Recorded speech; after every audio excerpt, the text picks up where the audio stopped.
नमस्कार बच्चों, कैसे हैं आप सब। आशा करती हूँ आप सभी अच्छे होंगे, स्वस्थ होंगे, खुश होंगे और अपनी पढ़ाई भी अच्छे से कर रहे होंगे। तो जैसे कि आप सभी जानते हैं, मैं हूँ आपकी हिंदी की अध्यापिका और मैं स्वागत करती हूँ आप सभी का आईसीटी वर्चुअल क्लासरूम में। और आज हम यहाँ पर एकत्रित हुए हैं पढ़ने के लिए क्लास 10th की हिंदी। क्लास 10th की हिंदी में इससे पहले हमने अपने हिंदी व्याकरण का जो हमारा पाठ था कारक, वो कंप्लीट कर लिया है। यानी कि हमने कारकों के सभी भेदों को क्लियर कर लिया है और कारक क्या होते हैं, कारक को किस प्रकार से कैसे हम कहाँ पर यूज करते हैं और कारक कितने ज्यादा महत्वपूर्ण होते हैं, विभक्ति चिन्ह कितने ज्यादा महत्वपूर्ण होते हैं, ये हमने अपने लास्ट सेशन में जान लिया है। और मैं आशा करती हूँ कि आपको समझ में भी आ गया होगा। लेकिन फिर भी कोई दिक्कत परेशानी होती है, किसी टॉपिक में कोई चीज समझ में नहीं आती है, तो आप उसको 10 बार पूछिए, बार बार पूछिए। लेकिन कंफ्यूजन नहीं रखना है कि मैम ये समझ में नहीं आया, तो ये पूछिए, जो समझ में नहीं आया वो पूछिए। आज का हमारा जो टॉपिक है, हमारे हिंदी व्याकरण का ही एक टॉपिक है। जैसे कि आप यहाँ पर एक तस्वीर देख रहे हैं, ये है, इसको संस्कृत में क्या कहते हैं। वैसे तो ये आपको दिखाई दे रहा है कि कुछ गहने रखे हुए हैं, कुछ गहने हैं, लेकिन इनको कहा जाता है आभूषण और संस्कृत में कहा जाता है अलंकार। क्या कहा जाता है? अलंकार। तो अलंकार क्या होता है, अलंकार क्या होते हैं, आभूषण क्या होते हैं। किसी भी जो कोई भी स्त्री होती है अपने सौंदर्य वृद्धि के लिए, अगर नॉर्मल सामान्य रूप से तैयार होती है तो एक अलग तरह से हमें दिखाई देती हैं, लेकिन अगर वो आभूषण पहन लेती हैं तो वो और भी ज्यादा सुंदर दिखाई देती हैं, और भी ज्यादा प्यारी लगने लगती हैं। तो इसी तरह जब हम काव्य में शब्दों के द्वारा, अर्थ के द्वारा उसको सजाते हैं, कभी हम शब्दों के द्वारा सजाते हैं, कभी उन शब्दों के अर्थों के द्वारा उसको सजाते हैं, तो उसी को कहा जाता है अलंकार। तो हिंदी व्याकरण में काव्य को जब हम सजाते हैं शब्दों के द्वारा तो उसको कहा जाता है अलंकार, और अलंकार का अर्थ होता है आभूषण। तो हम शुरू करते हैं अपने टॉपिक को। बिल्कुल रेडी हो जाइए कॉपी पेन पेंसिल लेकर, क्योंकि हर बार की तरह मैं अभी भी आप लोगों से कह रही हूँ, जब तक आप नोट डाउन नहीं करेंगे, जब तक आप लिखेंगे नहीं। देखिए, अलंकार ऐसा नहीं है कि ये आप फर्स्ट टाइम पढ़ रहे हैं। हमने खुद आपको, जब आप 9th क्लास में थे, जब आप 8th क्लास में थे, ये सारी चीजें पढ़ाई हैं। लेकिन क्योंकि अभी आप 10th में हैं, आपको सब कुछ जानना बहुत ज्यादा जरूरी है और आपको सारी चीजों का नॉलेज होना बहुत ज्यादा जरूरी है। तो कई बार क्या होता है, हम सारी चीजें याद नहीं रख पाते हैं, तो एक बार रिवाइज कर लेना हमारे लिए जरूरी होता है। तो हमारे हिंदी व्याकरण का ये जो टॉपिक है अलंकार, इसको हम आज यहाँ पर पढ़ने जा रहे हैं। तो नोट डाउन जरूर कीजिएगा, और साथ ही कोई भी दिक्कत आती है, कहीं पर भी कोई परेशानी है, कोई चीज समझ में नहीं आई है, तो 10 बार पूछिए। लेकिन क्लास में कई बार क्या होता है कि जब मैं आपसे कुछ पूछती हूँ तो आप लोग बिल्कुल भी रिस्पॉन्स नहीं करते हैं, आप लोग बिल्कुल भी आंसर देने की कोशिश नहीं करते हैं। मैं कहती हूँ कि गलत आंसर दीजिए, आप कुछ भी बोलिए, खड़े होके आंसर दीजिए, कुछ तो बोलिए, लेकिन आप बिल्कुल रिस्पॉन्स नहीं करते, क्योंकि आप बस टीवी स्क्रीन की तरफ देखते हैं, ना तो उसको नोट डाउन करते हैं, ना समझने की कोशिश करते हैं। तो आप कहाँ से प्रश्न करेंगे? प्रश्न तब आप कर पाते हैं जब आप कुछ पढ़ते हैं, कुछ समझते हैं, और समझने में जब आप कुछ कोई चीज नहीं समझ पाते हैं तो तब आप प्रश्न करते हैं। लेकिन आप कुछ पढ़ेंगे ही नहीं, कुछ समझने की कोशिश ही नहीं करेंगे, तो आपको प्रश्न करने के लिए भी कोई प्रश्न नहीं मिलेगा। तो बिल्कुल ध्यान पूर्वक समझने का प्रयास करेंगे। हम शुरू करते हैं अपने आज के टॉपिक को।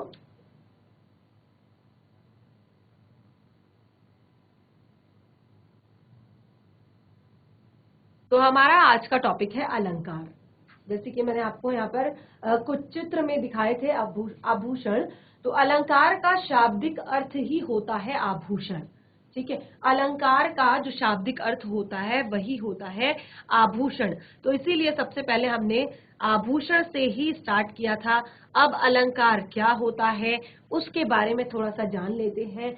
तो देखिए, मानव समाज जो है वो सौंदर्य आसक्त है, यानी कि वो सौंदर्य को खूबसूरती को वो ढूंढता है, जहां पर उसको सुंदरता दिखाई देती है, चाहे वो प्राकृतिक सौंदर्य हो, चाहे वो कविता का सौंदर्य हो, चाहे किसी गीत का सौंदर्य हो, चाहे किसी संगीत का सौंदर्य हो, चाहे खेत खलिहान बाग बगीचे या किसी बच्चे का जो रूप सौंदर्य होता है वो हो, या चाहे किसी स्त्री का सौंदर्य हो। तो मानव समाज पूरा, यहाँ तक कि आप और मैं, हमें भी क्या होता है कि कहीं पर हम प्रकृति से मुग्ध हो जाते हैं, कहीं पर हम किसी की बातों से मुग्ध हो जाते हैं, किसी के संगीत पर मुग्ध हो जाते हैं, किसी की कॉमेडी करने पर मुग्ध हो जाते हैं।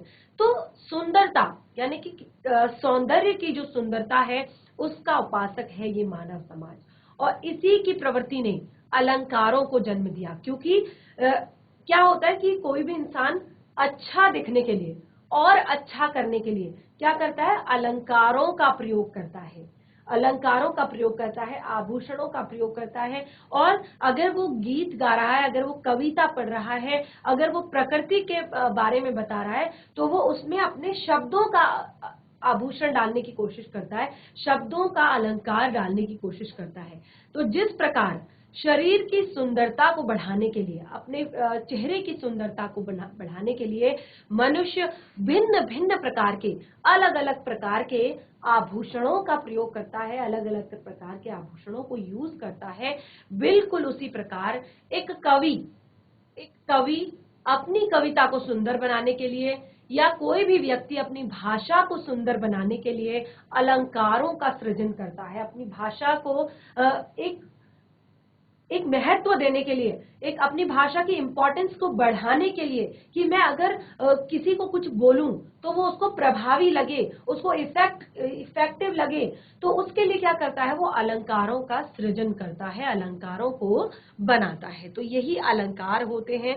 अब अलंकार की परिभाषा हम लिखेंगे।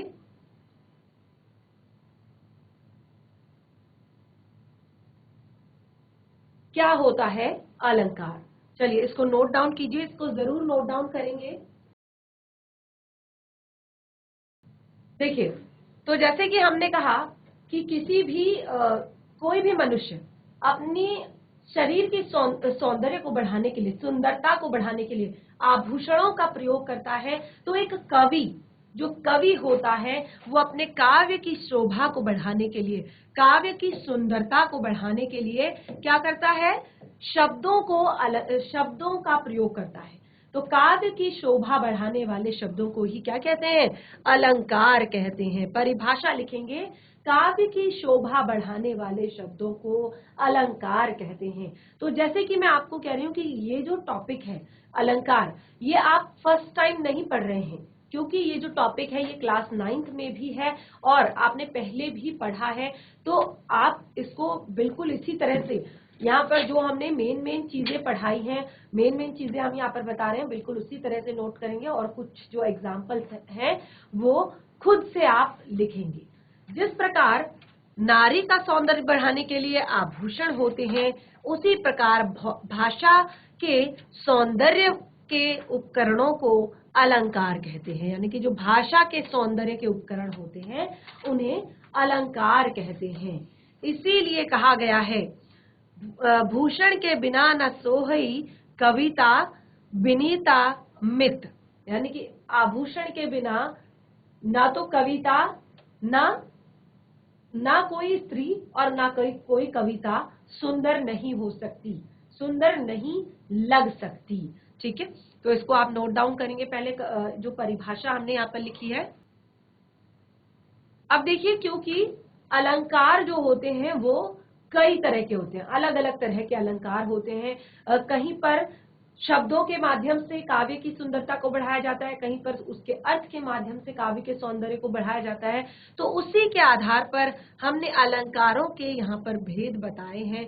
तो अलंकारों के 2 भेद होते हैं, ये सभी को क्लियर है, मुझे पता है, क्योंकि हमने पहले भी जब आप क्लास 9th में थे तब भी हमने इस टॉपिक को बहुत ही अच्छे से पढ़ा था। लेकिन अभी भी नोट डाउन करेंगे सभी बच्चे। अलंकारों के 2 भेद होते हैं। कौन कौन से 2 भेद होते हैं? शब्दालंकार और अर्थालंकार। शब्दालंकार और अर्थालंकार। देखिए यहाँ पर रटने की बिल्कुल भी जरूरत नहीं है, कोई भी चीज आपने रटनी नहीं है। क्यों नहीं रटनी है? क्योंकि रट के आप भूल जाएंगे।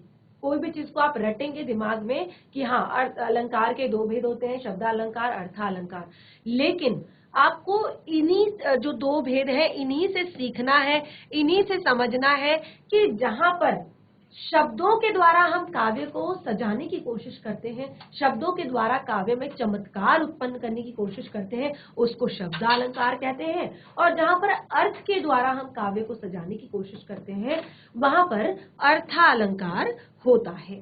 ठीक है, तो इस तरह से अब हम एक एक करके दोनों शब्दालंकार और अर्थालंकार को भी पढ़ेंगे, क्योंकि देखिए शब्दालंकार में कहीं पर आपको किसी और तरह के शब्द मिलते हैं, कहीं पर किसी और तरह के शब्द मिलते हैं।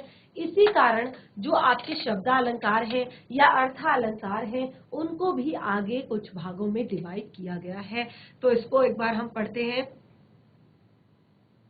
सबसे पहले हमारा टॉपिक है शब्दालंकार। ठीक है, अब ये शब्दालंकार होता क्या है? जैसे कि मैंने आपको बताया कि जब जिस अलंकार में शब्दों के प्रयोग के कारण, यानी कि आप शब्दों का प्रयोग करके, किसी भी शब्द का प्रयोग करके आप काव्य में चमत्कार उत्पन्न करने की कोशिश करते हैं, काव्य को सजाने की कोशिश करते हैं, उसको क्या कहा जाता है? और देखिए, और उन शब्दों के स्थान पर समानार्थी दूसरे शब्दों को रख देते हैं और वह जो चमत्कार समाप्त हो जाता है। अगर हम उस शब्द की जगह कुछ ऐसे स्पेशल शब्द, कुछ ऐसे स्पेशल वर्ड्स हम वहां पर होते हैं जिनसे क्या होता है, काव्य में चमत्कार उत्पन्न होता है, काव्य सुंदर बनता है। अगर हम उन्हीं शब्दों की जगह उसी शब्द का कोई पर्यायवाची या उसी शब्द का कोई समानार्थी, यानी कि जिसका बिल्कुल समान अर्थ निकलता हो, देखिए ये टॉपिक भी हमने यहाँ पर पढ़ा है कि एकार्थी शब्द क्या होते हैं, अनेकार्थी शब्द क्या होते हैं, समानार्थी शब्द क्या होते हैं। तो समानार्थी शब्द क्या होते हैं कि जिनके जो अर्थ होते हैं वो सेम होते हैं, जिनके अर्थ सेम होते हैं, लेकिन क्या होता है उनको स्थिति के आधार पर प्रयोग किया जाता है। यानी कि ऐसा नहीं है कि उनके अर्थ सेम है तो हम उसको कहीं पर भी फिट कर देंगे। ठीक है, जैसे हम कहते हैं पानी और जल, पानी और जल क्या है, सेम है। ठीक है, पानी और जल सेम है, लेकिन आप क्या कहते हैं, गंगा पानी कहते हैं। आप अगर गंगा के बारे में बात करते हैं तो कहते हैं गंगा पानी, ऐसे तो नहीं कहते, गंगा जल कहते हैं, क्योंकि वहां पर जल शब्द प्रयोग हो रहा है, लेकिन दोनों का अर्थ एक ही है। तो यहाँ पर अगर हम ऐसे ही समानार्थी या कोई दूसरे शब्द रख दें तो वो चमत्कार जो है समाप्त हो जाता है। इसीलिए यानी कि यहाँ पर शब्दा अलंकार माना जाता है, यानी कि कहा जाता है कि यहाँ पर शब्दों का चमत्कार है। अगर हम शब्द हटा दें तो वो चमत्कार भी समाप्त हो जाएगा। ठीक है, अब शब्दालंकार के भी 3 भेद होते हैं। ठीक है, शब्दालंकार के प्रमुख भेद कौन कौन से शब्दालंकार के प्रमुख भेद हैं? शब्दालंकार के मुख्य रूप से 3 भेद हैं, अनुप्रास अलंकार, यमक अलंकार, श्लेष अलंकार। अनुप्रास अलंकार, यमक अलंकार, श्लेष अलंकार।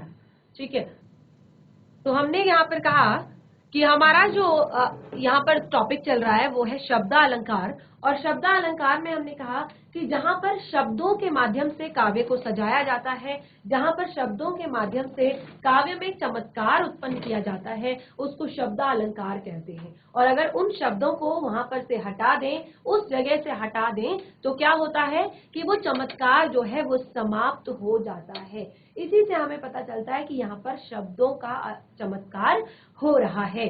तो ये 3 प्रकार के होते हैं, अनुप्रास अलंकार, यमक अलंकार और श्लेष अलंकार। अनुप्रास अलंकार, यमक अलंकार और श्लेष अलंकार। तो एक एक करके हम इन तीनों को यहाँ पर पढ़ेंगे कि क्या होता है अनुप्रास अलंकार, विद एग्जाम्पल्स पढ़ेंगे, क्या होता है यमक अलंकार और क्या होता है श्लेष अलंकार, ये हम यहाँ पर पढ़ेंगे। और जैसे कि मैं आप लोगों से कह रही हूँ कि साथ के साथ नोट डाउन भी करेंगे, साथ के साथ लिखेंगे भी। तो सबसे पहले हम आते हैं अनुप्रास अलंकार पे। तो क्या होता है अनुप्रास अलंकार? वो देख लीजिए। देखिए, अनुप्रास अलंकार, अनुप्रास जो शब्द है वो दो शब्दों के योग से मिलकर बना है। आप स्पष्ट रूप से देख सकते हैं, दो शब्दों के योग से मिलकर बना है। अनु तथा प्रास, अनु तथा प्रास दो शब्दों से मिलकर बना है।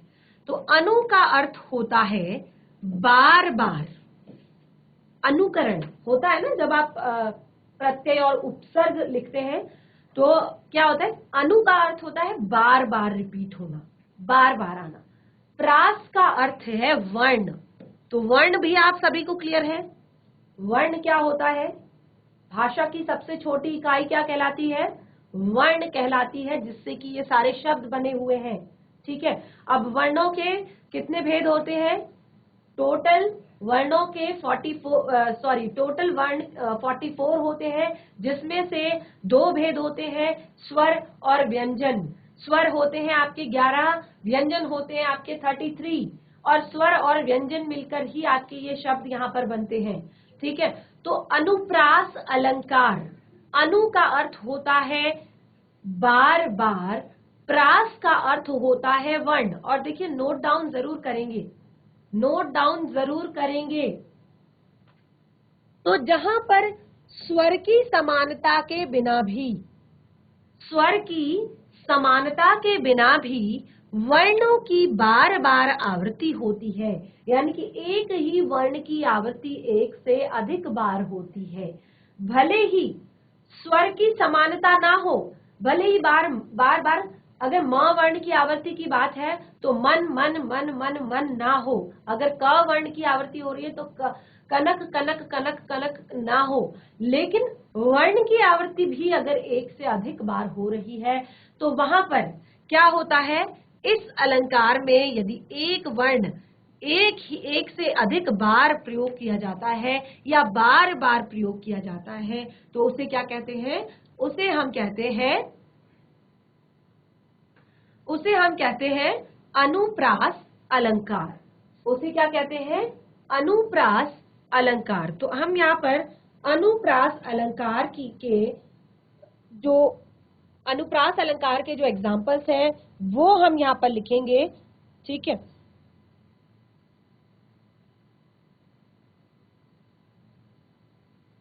अनुप्रास अलंकार के एग्जाम्पल, चारु चंद्र की चंचल किरणें, चारु चंद्र की चंचल किरणें खेल रही है जल थल में। ठीक है, तो अब आपने यहाँ पर क्या देखा, आपने देखा कि इस अलंकार में क्या हो रहा है, एक ही वर्ण की आवृत्ति एक से अधिक बार हो रही है। एक वर्ण की आवृत्ति क्या हो रही है, एक से अधिक बार हो रही है, और वो वर्ण कौन सा है, कौन सा है वो वर्ण, कौन बताएगा, जिस वर्ण की आवृत्ति एक से अधिक बार हो रही है वो वर्ण कौन सा है। हमने कहा कि अनुप्रास अलंकार में एक वर्ण की आवृत्ति एक से अधिक बार होती है, और एग्जाम्पल भी यहाँ पर दिया, चारु चंद्र की चंचल किरणें खेल रही है जलथल में। एग्जाम्पल, चारु चंद्र की चंचल किरणें खेल रही हैं जलथल में। तो हमने कहा कि अनुप्रास अलंकार में एक वर्ण की आवृत्ति एक से अधिक बार होती है। तो यहाँ पर क्या, कौन सा वर्ण है जिसकी आवृत्ति एक से अधिक बार हो रही है, यहाँ पर च वर्ण की आवृत्ति एक से अधिक बार हो रही है। च वर्ण जो है वो एक से अधिक बार प्रयोग किया जा रहा है। ठीक है, तो आप इसको इस तरह से लिखेंगे, इसके एग्जाम्पल्स को। उसके बाद अनुप्रास अलंकार के भी काफी सारे उपभेद होते हैं। जैसे कि हमने कहा अनुप्रास अलंकार क्या है, अनुप्रास अलंकार भेद है शब्दा अलंकार का, अनुप्रास अलंकार भेद है शब्दा अलंकार का, लेकिन अनुप्रास अलंकार के भी कई उपभेद होते हैं। तो आप जो हमने यहाँ पर आज पढ़ाया है, देखिए कुछ एग्जाम्पल्स यहाँ पर और लिखेंगे आप, उसके बाद हम अपने अगले अलंकारों की तरफ बढ़ेंगे, जो है दूसरा आपका नंबर है श्लेष अलंकार, उसके बाद आपका आता है दूसरा आपका है यमक अलंकार, उसके बाद आपका आता है श्लेष अलंकार। ठीक है, तो एक का हमने एग्जाम्पल आपको बता दिया है अनुप्रास अलंकार का। आप और भी एग्जाम्पल लिखेंगे अनुप्रास अलंकार के, जहां पर आपको लगता है कि यहाँ पर एक वर्ण की आवृत्ति एक से अधिक बार हो रही है। ठीक है, अब हम यमक अलंकार की तरफ बढ़ते हैं। यमक अलंकार क्या होता है? देखिए वहां पर क्या था कि एक वर्ण की आवृत्ति एक से अधिक बार हो रही थी, यहाँ पर क्या होता है, शब्द एक से अधिक बार प्रयुक्त होता है, लेकिन अर्थ उसका हमेशा अलग अलग होता है। वर्ण एक से अधिक बार प्रयोग होना अनुप्रास, शब्द एक से अधिक बार प्रयोग होना लेकिन अर्थ अलग होना यमक।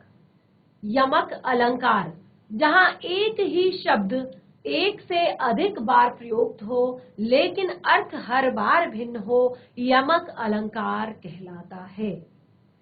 कनक कनक ते 100 गुनी, मादकता अधिकाय, वा खाए बोराए जग, वा पाए बोराए। कनक कनक 2 बार प्रयोग किया गया है कनक शब्द, लेकिन अंतर क्या है? अंतर ये है कि दोनों बार इसका अर्थ अलग अलग है। कैसे? कनक कनक ते 100 गुनी। ठीक है, कनक का अर्थ होता है धतूरा, कनक का अर्थ होता है सोना, स्वर्ण।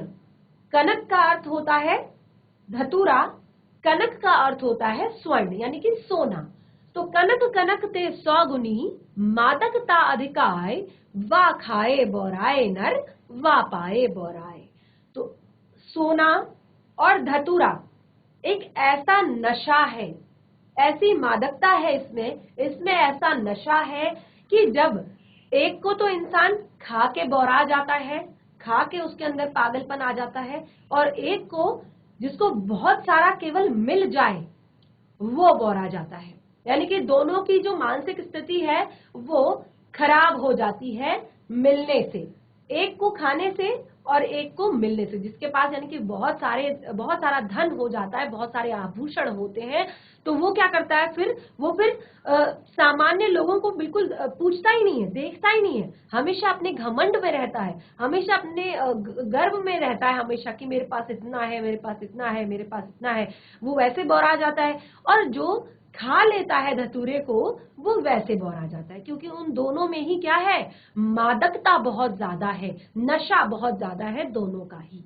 ठीक है, तो ये था हमारा यमक अलंकार। अब इसमें भी आप एक और एग्जाम्पल लिखकर लाएंगे, और इस तरह से नेक्स्ट जो हमारा सेशन होगा उसमें मैं आपके दोनों जो हमने यहाँ पर अलंकार पढ़े हैं इनके कुछ और एग्जाम्पल्स को डिस्कस करेंगे, जो कि आप लिख कर लाएंगे, और उसके बाद अपने टॉपिक को कंटिन्यू करेंगे। तो इस तरह से आज का सेशन हमारा यहीं पे समाप्त होता है। हम मिलेंगे अपने नेक्स्ट सेशन में, तब तक के लिए धन्यवाद।